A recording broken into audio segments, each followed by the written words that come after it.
the FA Cup quarter-final.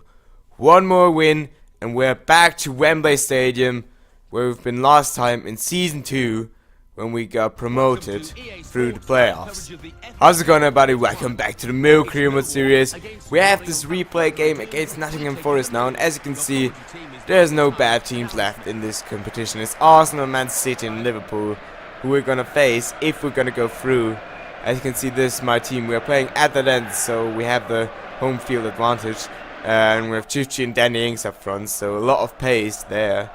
Nottingham Forest, obviously the name to watch there is Levin Sonali, our former player. I think you already know the story. He was homesick and then went to another English club, which didn't make any sense, but obviously they get off to a good start with a instant attack of the kickoff, as the computer usually does on Legendary. But here we get the ball back. Chichi with a nice Ronaldo chop right here, gets past the defender, gets past another one sliding in, passes it over to Zalalem, and he misses an absolute sitter there, which I know he's not a striker, but still, if you play football, you've got to bury that.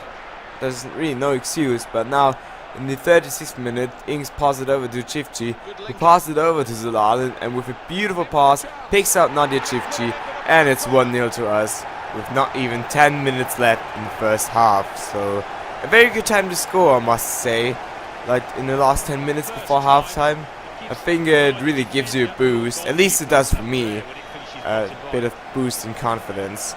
And in real life, it's also like that. And especially if you score just before halftime, like literally in the 45th minute or something, that usually gives you a huge morale boost. I'm not sure if that really is a thing in this game, but I kind of like to think that it is. After that, the game was pretty much dead for a long time, until the 58th minute here, where Norwich get a nice chance but put the ball over. And now I've decided to give Danny Austin his debut here in the FA Cup of 52 rated right mid.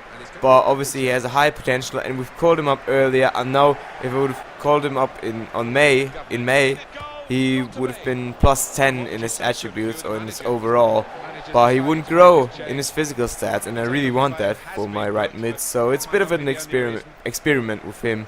And a couple minutes later, I've put in Charlie for Kobo for Danny Ings. Charlie for Kobo right here, passes it to Chifchi, and I just waste so many chances like that, where I just should look for the finish, but I'm just trying to be too cute and do too much. But just look at that, Chifchi with the anticipation here, passes it over to Charlie Fakoba. There's only one man to beat, plus the goalkeeper, gets past his man, and that is just so funny. I tried to do a shot fake, and I'm pretty sure that was just too hectic, and I only pressed X, and even though I just pressed X, which is obviously for passing, he scored. I mean, just look at that, how slow his shot was. And I'm pretty sure that was a pass. But it goes past the goalkeeper. I don't really care. It is a 2-0, which is obviously the dagger. Nottingham Forest are not going to come back from this.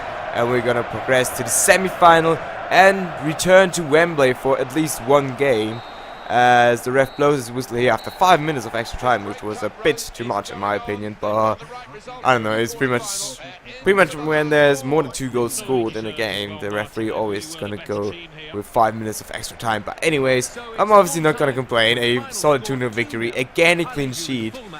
Ever since the Schalke game, this second leg game, we have not conceded a single goal, which is also 3 games right now, which is still pretty decent. As we look again at the remaining teams in the FA Cup, Man City, Arsenal, and Liverpool, I can't really tell you who I would like to face the most out of them. Really, they're all very, very good teams.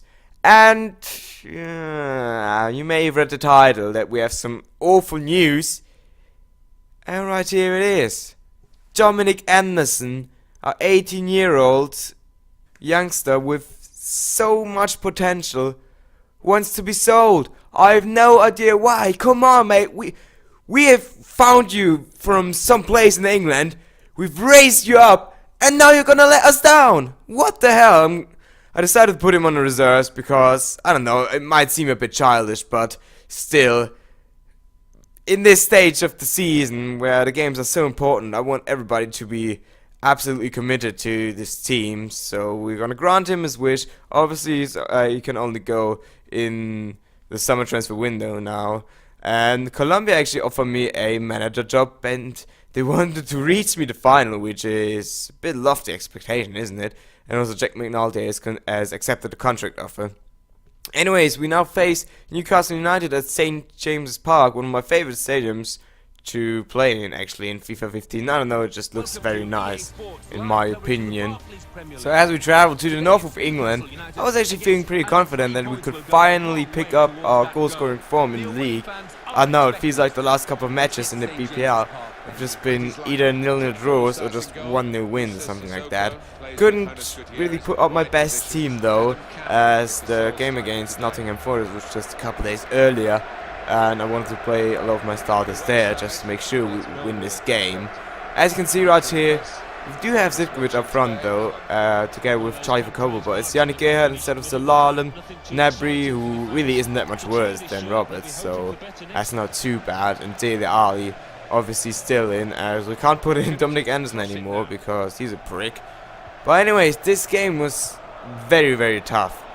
I'm gonna tell you guys already, this first half would finish without a shot for either team towards the goal. It was absolutely insane. Both defenses were just dominating this first half. There's really no other way to put it, really, as Newcastle would get themselves a chance just before halftime in stoppage time here in the 45th minute, obviously, as Cabela back hits the ball in and was just complete mayhem in the box, and I ended up passing it to Nadi, who's passed it out, and after that the ref blew for half-time, and Newcastle get a nice chance as the second half began again from a straight attack from kickoff. Who would have thought, really? But they would get a couple of very good attacks in the second half. My defending has kind of slipped off, I must say, a little bit, and I've brought in here in the 64th minute Davy Stark and Max Stenderer because Yannick Gerhardt and Charlie Verkoubel really weren't doing anything for me.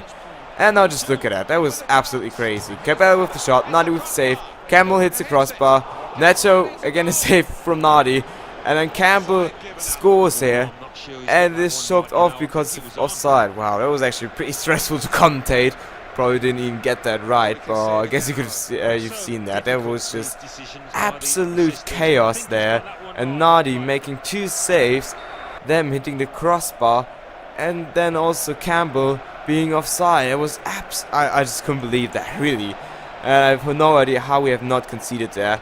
We finally get a first shot in the game, and don't ask me why Jordan Ibe didn't take his stronger right foot there to put this in the bottom right corner. Really, that was just such a great chance, and I don't know why he hit that with his left foot. Anyways, we get another solid chance here with Zivkovic passing it over to Stenderer, trying to pass it through to Selke, but it was just one step behind, and Tim Krul picks up the ball, and that will pretty much be the last chance of the game, as it's again a PPL game that just finishes 0-0, and I don't know, very frustrating one, because those two chances in the end were our only two good chances. It was absolutely frustrating, and the only good thing is that we didn't concede a goal and actually lose this game. But anyways, next time we take on the first place team, Arsenal, at the Den, and that's really not good timing at all, as we're kind of struggling in the league, and now the best team in the league